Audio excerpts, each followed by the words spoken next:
Prime Minister Shinzo Abe's gamble on an early election may have just won him a chance to lead Japan through 2021. Abe, 63, saw his ruling coalition retain its two-thirds majority in the 465-member lower house in an election on Sunday. That boosts his chances at winning another term next year as head of his Liberal Democratic Party, which could make him Japan's longest-serving leader. The landslide win, helped along by a disparate and weak opposition, paves the way for more ultra-easy monetary policy that has boosted stocks to the highest level in 2 decades and helped ASEAN's second biggest economy expand for 6 straight quarters. Yet pressure is also growing for Abe to tackle Japan's swollen debt, increase stagnant wages and overhaul the labor market to replenish a rapidly aging workforce. Abe places a red paper rose to indicate an LDP lower house election victory on October 22. The yen fell 0.2% to 113.79 per dollar as of 1238 p.m. in Tokyo, the lowest level in more than 3 months. Japanese equities advanced. With typhoon rains drenching Tokyo on Sunday night, Abe deflected questions about his future and called for humility, signaling a lesson learned after scandals hurt his personal approval ratings this year. Still, he said the victory showed the people want us to move forward based on a stable political foundation and achieve results. Unofficial tallies showed the LDP winning 283 seats and its coalition partner Komeito taking 29 as of 11:39 a.m. Monday in Tokyo, roughly similar to the split after the 2014 election. 5 parties and independents took the rest. 4 seats had yet to be called.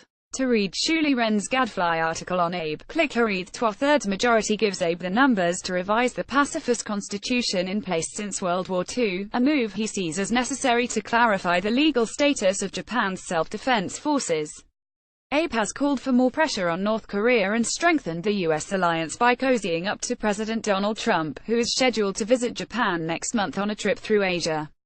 With a win on this scale, probably changing the constitution will become a main theme, said Hiro Kishi, a former Trade Ministry official who is a professor at Keio University.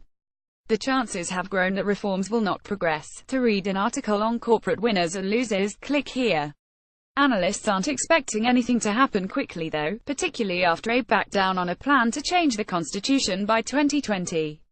Any change would also need to pass a public referendum, and recent polls show the public divided over the issue. The kind of aggressive timeline is probably not going to happen. Tobias Harris, a Japan analyst at Teneo Intelligence in Washington, said of potential changes to the constitution, "We still don't know what kind of amendment they could get everyone to agree on." Split opposition. The Constitutional Democratic Party, set up only about 2 weeks ago by former Chief Cabinet Secretary Yukio Edano after its predecessor split up, had 54 seats. Tokyo Governor Yuriko Koike's upstart Party of Hope, which briefly jumped in opinion polls last month, won 49 seats. Koike was in Paris on Sunday to attend a climate change conference. In a televised interview, she called it a tough result and apologized for causing unpleasant feelings through my words and actions. Akira Ishibashi, a 41-year-old salaryman who brought his 2 young boys to a polling station near Tokyo's famed Tsukiji Fish Market, said he voted for Abe's LDP because the alternatives didn't seem appealing. "For me, it was a process of elimination and the LDP was the only choice left," he said. "I just don't trust the other parties. They make nicer-sounding promises that I don't think they can dare on." In power since 2012, Abe touted his economic record on the campaign trail. Unemployment is at less than 3% and a weakened currency has bolstered exports. The benchmark Topix index is at a 10-year peak, while the Nikkei 225 stock average has climbed to the highest since 1996. Abenomics future. Any major decision for Abe over the next few months will be whether to retain Haruhiko Kuroda as Bank of Japan governor when his term expires in April.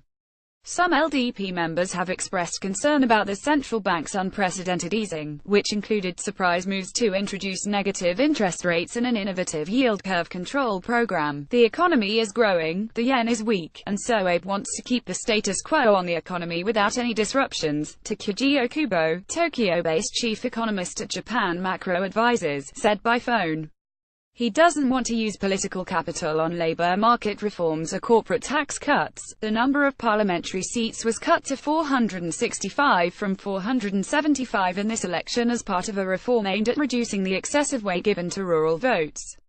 The ruling coalition received roughly the same share of seats it had before. The LDP is set to vote in September on a new leader, who would effectively become Prime Minister. Fumio Kishida, who heads one of the LDP's biggest factions, declined to comment on the party's leadership contest when asked on Sunday. Abe's Chancellor Chihiro Nikai, the LDP's Secretary-General, told NHK he would support Abe for a third straight term. In interviews with Japanese television stations on Sunday, Abe said that nothing had been decided on the party race, adding that his focus was changing the constitution, bringing down the debt and investing in education. Abe also said that he'd again answer cronyism allegations if necessary. Still, the opposition is unlikely to hurt Abe without new information. According to Yu Uchiyama, professor of political science at the University of Tokyo, the election will basically clear away those scandals, Uchiyama said. So the chances of Abe staying on will be extremely high, with assistance by Jason Clenfield, Takashi Hirokawa, Emi Nobuhiro, Michael G. Wilson, and Adam Haig.